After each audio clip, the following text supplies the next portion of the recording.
오늘 본문 말씀에서는 데라의 족보가 등장합니다. 데라의 족보가 등장하는데 지금까지 우리가 살펴봤던 야벳의 족보나 함의 족보, 또 셋의 족보와는 좀 다릅니다. 데라의 족보는 우리가 앞에서 살펴봤던 다른 족보들과 다른 것은, 앞에서 살펴보았던 족보들은 이름과 나이, 출생과 사망, 이런 것들을 단순히 나열한 그런 족보라고 한다면, 오늘 본문에 등장하는 데라의 족보는 그 가문 안에서 일어나는 사건들, 정황들을 구체적으로 기록하고 있다는 점에서 다릅니다. 이것은 하나님께서 사람의 그러한 삶 속의 정황 속에서 하나님의 구원의 역사가 어떻게 시작되어지고 또 진행되고 있는가를 우리에게 보여주는 그런 의도와 목적이 있다는 것을 알 수 있습니다. 오늘 이 데라의 족보의 시작을 보면, 오늘 이 데라가 아브라함과 나홀과 하란을 낳았다라고 그렇게 본문은 시작하고 있습니다. 앞에서도 이미 우리가 살펴본 것처럼 아브라함이 먼저 기록된 것은, 아브라함이 장차 우리가 앞으로 계속해서 살펴볼 12장부터 하나님의 구원의 역사를 이루게 되어질 인물이기 때문에 아브라함이 먼저 이름이 언급이 되고 있고요. 또한 이 아브라함의 이름에서도 보듯이 높임을 받은 아버지 또는 존귀한 아버지라는 뜻에서도 그 의미가 있다고 볼 수 있습니다. 이는 하나님께서 아브라함을 높여주시고 존귀한 자가 되게 하여 주실 것이다 라는 것을 암시하는 것이고, 그렇기 때문에 아브라함의 이름이 먼저 언급이 되고 있습니다. 그런데 아브라함의 이 히브리어 뜻이 높임을 받는 아버지, 또 존귀한 아버지라는 그런 뜻을 가지고 있는데, 높임을 받는다, 존귀하다의 공통점이 무엇이냐면 아버지라는 데 공통점이 있습니다. 아브라함은 높임을 받는 존귀한 아버지다라는 겁니다. 그런데 오늘 우리가 살펴본 본문을 보면 아브라함이 사레와 이렇게 결혼을 했지만, 아브라함이 이렇게 장가를 들었는데 문제는 사레가 임신하지 못함으로 자식이 없었더라 라는 말씀입니다. 오늘 이 본문은 우리에게 조금 당황스러운 본문이 됩니다. 아브라함의 이름은 높임을 받는 아버지, 존귀한 아버지. 하나님께서는 아브라함을 높여주시고 존귀하게 만들어 주실 건데, 그런데 아브라함이 아버지가 될 수가 없다라는 겁니다. 아버지가 아니다라는 겁니다. 뜻은 이름은 아버지인데, 존귀한 아버지고 높임을 받는 아버지인데, 현실은 아버지가 될 수 없는, 또 아내는 아이를 낳을 수 없는 그런 상황이라는 것을 보여주고 있습니다. 오늘 이런 상황 속에서 이제 또 하란이 등장합니다. 오늘 본문에서 이 하란이 롯을 낳았다라고 그렇게 기록하고 있습니다. 하란이 롯을 낳았다라고 하는데, 이 롯이 여기서 등장하는 것은 이 롯이 아브라함의 믿음의 여정에 함께 하기 때문에 롯의 이름이 다시 거론이 되고 있습니다. 자, 그런데 안타까운 일은 하란이 롯을 낳았지만 이 하란이 그의 고향 갈대아인의 우르에서 죽었더라. 오늘 본문은 그렇게 기록하고 있습니다. 하란이 아들 롯을 낳았고, 그런데 이 하란은 아버지 데라보다도 먼저 죽었다라는 겁니다. 데라의 족보에서 등장하는 첫 번째 비극이라고 할 수 있습니다. 데라의 가정에 이 데라는 자기보다 먼저 자식을 앞세우는 그런 비극을 맞이하게 된다라는 것을 성경이 보여줍니다. 뿐만 아니라 아브라함은 이렇게 사레와 함께 결혼을 했지만 아브라함에겐 자식이 없는 비극도 연이어 등장하게 됩니다. 그래서 이 데라의 족보는 평범한 가족의 역사처럼 보이지만 그 안에는 죽음과 상실, 또 결핍, 이러한 것들이 공존하고 있는 그런 데라의 족보를 보여줍니다.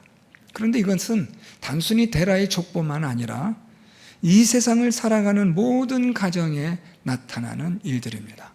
때로는 죽음으로 인한 상실, 공허, 자녀가 없음으로 인하여 느껴지는 결핍, 부족함, 또한 자식의 문제는 아니더라도 많은 결핍과 부족을 안고 살아가는 우리의 가정의 모습을 보여주고 있습니다.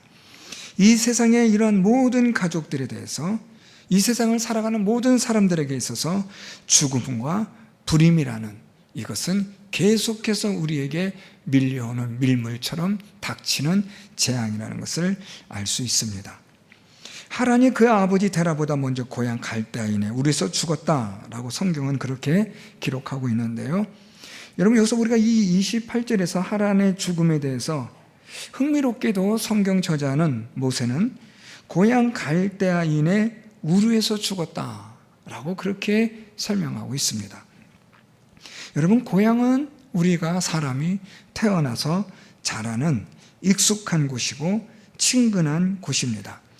고향은 우리에게선 마치 무언가 정서적으로 안정감을 주는 그런 곳이 고향입니다. 그런데 그 고향에서 하란이 죽었다. 참 역설적인 것이 많이 등장합니다.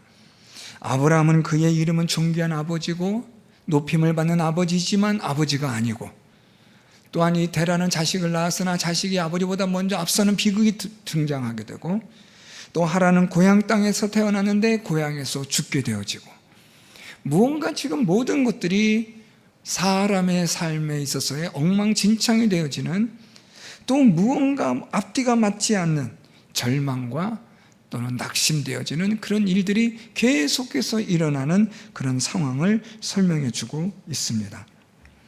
이런 가운데서 오늘 성경은 우리에게 무언가를 암시하고 있는 본문이, 사실 오늘 본문에서는 구체적으로는 등장하지는 않는데, 이런 가운데서 하나님의 구원의 역사가 시작된다는 것을 암시해 주고 있다라는 겁니다. 절망과 낙심, 참담함, 결핍과 부족, 또는 고향에서 죽음을 맞이하는 하란, 이 모든 것들이 사람에게 있어서, 우리 인생에 있어서 참 인생이 별거 아니구나, 우리는 이렇게 아무것도 아닌 존재에 불과하다는 것을 깨닫게 해주는 동시에, 그렇지만 하나님의 구원의 역사가 바로 이런 가운데서 시작이 된다는 것을 우리에게 보여주고 있다는 겁니다. 불임에 대해서도 생각해 보면 사레는 임신하지 못함으로 자식이 없었더라라고 말합니다. 임신하지 못한다라는 이 히브리어는 선천적인, 그러니까 자녀를 갖지 못한다라는 것을 뜻하는 불임의 단어입니다. 자녀를 낳을 수 없습니다. 어떤 방법으로도 불가능합니다. 그래서 사레는 임신하지 못함으로, 그래서 다시 또 강조하는 것이 자식이 없었더라라는 것이 두 번 강조되고 있습니다. 사람의 힘으로는 자녀를 낳을 수 없는, 가질 수 없는 그런 것을 강조하고 있는 겁니다. 이러한 사라의 이 불임을 통해서 인간적 계보의 단절을 우리에게 보여주고 있습니다. 이것 또한 오늘 본문에서 등장하는 모순 중에 하나입니다. 지금 본문의 시작은 데라의 족보는 이러하니라, 족보가 시작이 되고 계보가 시작이 되고 가문이 시작이 되는데, 그런데 이 말씀 속에는 사레가 아이가 없고 자녀가 없고 자식이 없었다. 계보이고 족보인데 더 이상 계보와 족보를 이어갈 수 없는, 자식이 없는 상황을 오늘 성경은 말씀해 주고 있습니다. 아버지인데 아버지가 아니고, 계보이고 족보인데 더 이상 써내려갈 수 없는 족보가 되고, 또 고향 땅에서 죽임을 당하고 죽어야만 하는 존재들, 이것이 우리 사람의 현주소인 것을 보여주는 거죠. 이런 가운데서, 이런 죽음과 불임 가운데서 하나님의 부르심과 인도하심이 나타나고, 그리고 하나님의 구원의 역사가 시작이 된다는 것을 보여주는 겁니다. 이것이 그러니까 우리가 12장에서 하나님의 아브라함을 부르시는 과정의 배경이 되는 겁니다. 우리 인생은 이렇다, 사람은 그렇다, 죄로 인한 사람의 인생은 항상 이렇다, 절망과 좌절, 낙심, 공허, 결핍, 부족, 뒤죽박죽인 인생, 아버지나 아버지가 될 수 없고, 계보이고 족보이나 더 이상 계보와 족보가 될 수 없는, 고향 땅에서 태어났고 고향에서 안정적인 삶을 살아가야 하지만 고향 땅에서 죽는 존재, 이것이 바로 인생이고, 이것이 바로 사람이며, 그런 가운데서 하나님께서는 인간의 사람의 전적 무능, 사람의 끝, 한계 상황에서 하나님은 시작하신다 라는 겁니다. 저는 이 말씀을 준비하고 묵상하면서 참 우리 하나님은 위대하시다라는 생각이 드는 게, 사람의 끝, 마지막에서 모든 것이 다 불가능한 상태, 이젠 체념하고 단념하고 그냥 낙심과 절망밖에 없는 그 가운데서 하나님은 일하기 시작한다 라는 겁니다. 우리는 끝을 보았고 여기는 마지막이라고 보았는데, 하나님은 그 끝과 마지막이 하나님에게는 시작점이 된다 라는 겁니다. 사랑하는 성도 여러분, 우리의 한계를 절감하고 있고 또 그 한계 속에서 낙심과 낙담과 절망하고 있고 포기하고 단념하고 있는 그런 상황 가운데 있다면, 오늘 이 본문은 저와 여러분 우리에게 희망의 메시지가 됩니다. 그곳에서, 그 끝에서, 마지막 그 끝자락에서 이제는 한 걸음만 뒤로 물러나면 떨어지는 낭떠러지와 같은 그 절체절명의 우리의 마지막 순간에서 하나님은 일하시고 역사하신다라는 겁니다. 그래서 저는 그 하나님이 너무나 좋습니다. 우리에게는 마지막이지만 나에게는 끝이었는데 그것이 하나님의 시작이 된다는 거죠. 이제 또 흥미로운 사건이 또 등장하는데요. 이런 가운데에서 데라가 우리 31절에 그 아들 아브람과 하란의 아들인 그의 손자 롯과 그의 며느리 아브람의 아내 사레를 데리고 갈대아인의 우르를 떠납니다. 그리고 가나안 땅으로 가고자 하더니 하란에 이르러 거기 거류하였다라고 말합니다. 데라가 그의 가족들을 이끌고 가나안 땅으로 가고자 했다. 참 흥미로운 구절이에요.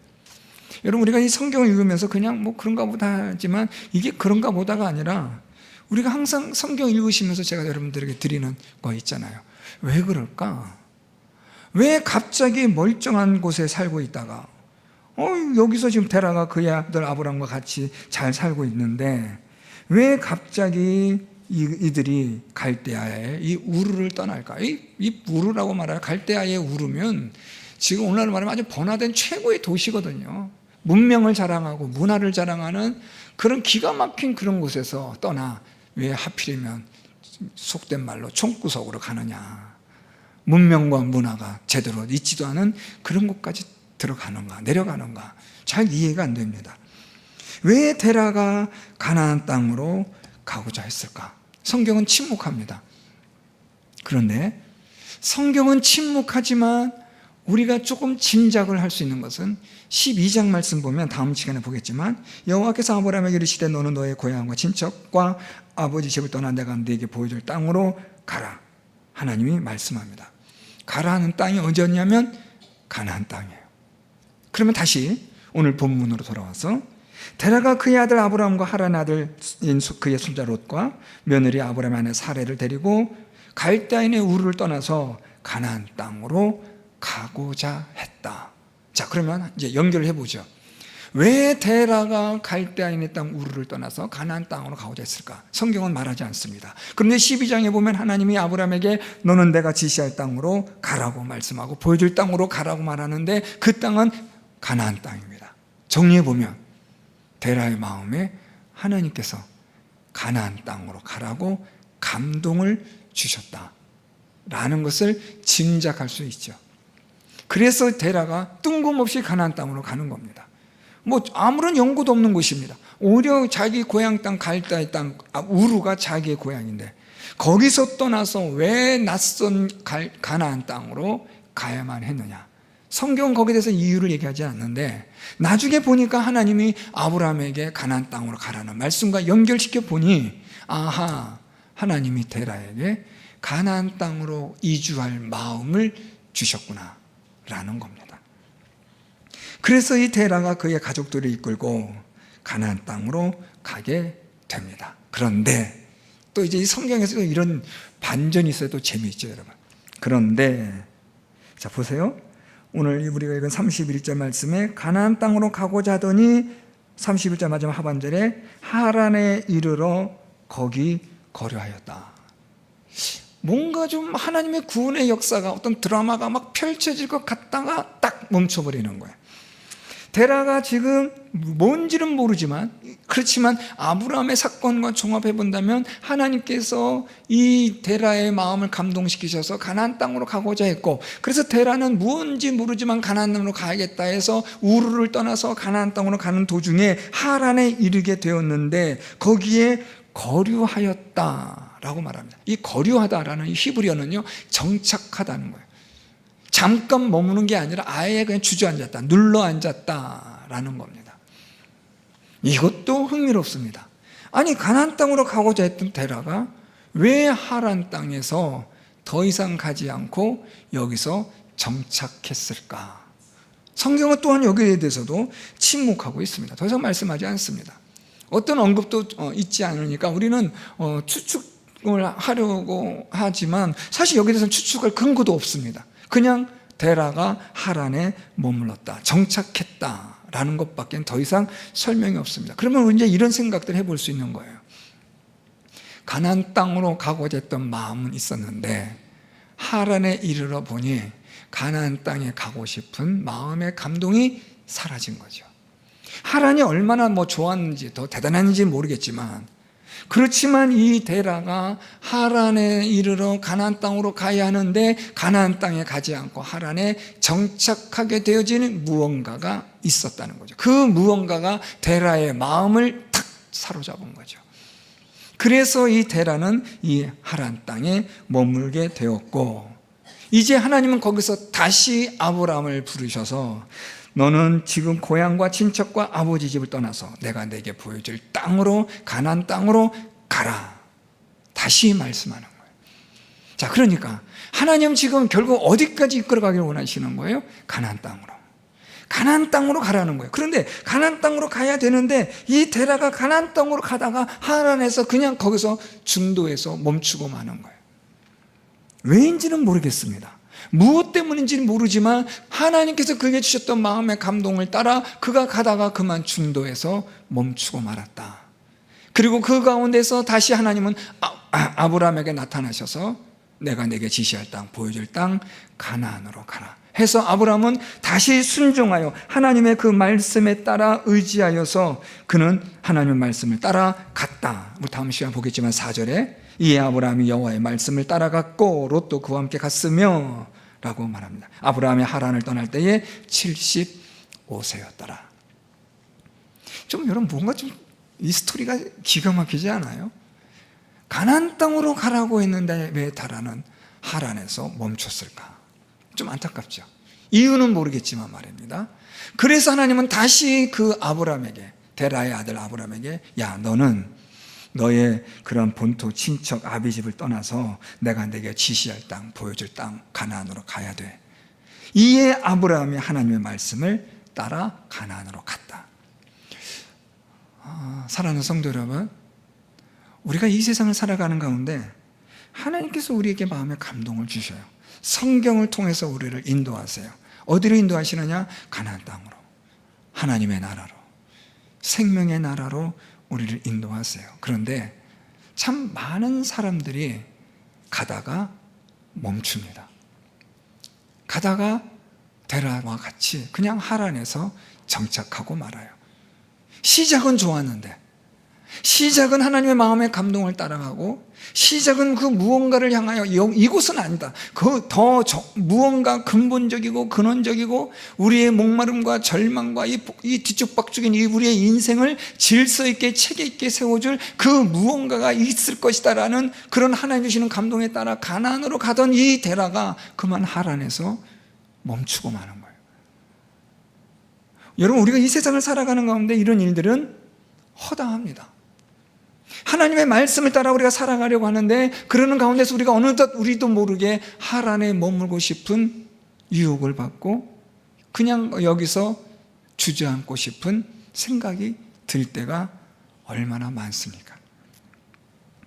아유, 그냥 모르겠다 하고 그냥 우리가 주저앉고 싶을 때가 얼마나 많아요. 저는 데라가 하란에 머물렀던 것이 어떤 건지 모르겠지만 뭐 크게 두 가지 아니겠어요. 너무 좋았든지 너무 힘들었든지. 너무 좋아도 문제고 너무 힘들어도 문제죠. 어쨌든 데라는 가나안 땅으로 가고자 했지만 하란에서 끝나고 마는 거예요. 아깝죠. 참 끝까지 가야 되는데 조금 더 하지.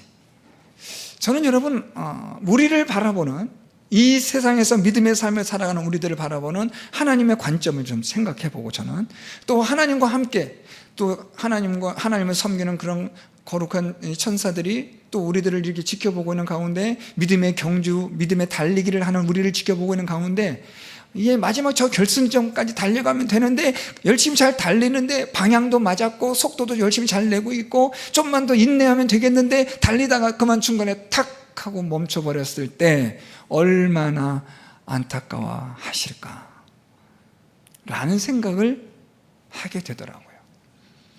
데라가 가다가 그만 하란에서 멈추고 말아요. 사랑하는 성도 여러분, 믿음의 삶을 살아가는 가운데 우리가 멈추고 싶을 때 있어요, 없어요? 있죠. 왜 없어요? 힘들어도 힘든 척 안 할 뿐이지, 멈추고 싶어도 멈추고 싶다고 우리가 표현을 안 할 뿐이지 얼마나 많아요. 에잇 하고 그냥 모자 집어던지고 그냥 돌아서 나가 싶을 때가 얼마나 많아요. 알바하는 젊은 애들 말 들어보면 뭐 그냥 싫으면 그냥 나간대요. 그냥 아이 하고. 어떤 젊은 친구는 그날 아침에 면접 보고 일하기로 해놓고 안 나오더래요. 그래서 전화하니까 그만둘래요 그러더래요. 시작도 안 했는데 그만두는 거예요. 요즘 젊은 친구들이 생각이 그렇대요. 시작도 안 하고 그만두는 사람도 많고, 시작하다가 그만두는 사람도 많고, 포기하는 사람도 많고. 오늘 이 데라가 가나안 땅으로 나가다가 하란에서 그냥 멈추는 거예요. 사랑하는 성도 여러분, 우리가 아무리 어렵고 힘든 가운데 있다 할지라도 이 믿음의 여정을 멈추지 않는 저와 여러분, 우리 모두가 될 수 있기를 바랍니다. 아무리 여러분 우리가 이 결핍과 한계와 절망 속에 있다 할지라도 무엇을 생각해야 되느냐? 우리의 인생의 끝, 마지막이 무엇이라고요? 하나님이 시작하시는 시작점이라는 거죠. 나는 끝냈다고 여기지만 하나님은 자 이제 시작이다. 하나님은 일하신다는 거예요. 그러니까 여러분, 그 하나님의 시작하시는 것을 우리가 보려면 어디까지 가봐야 돼요? 끝까지 가봐야 돼요.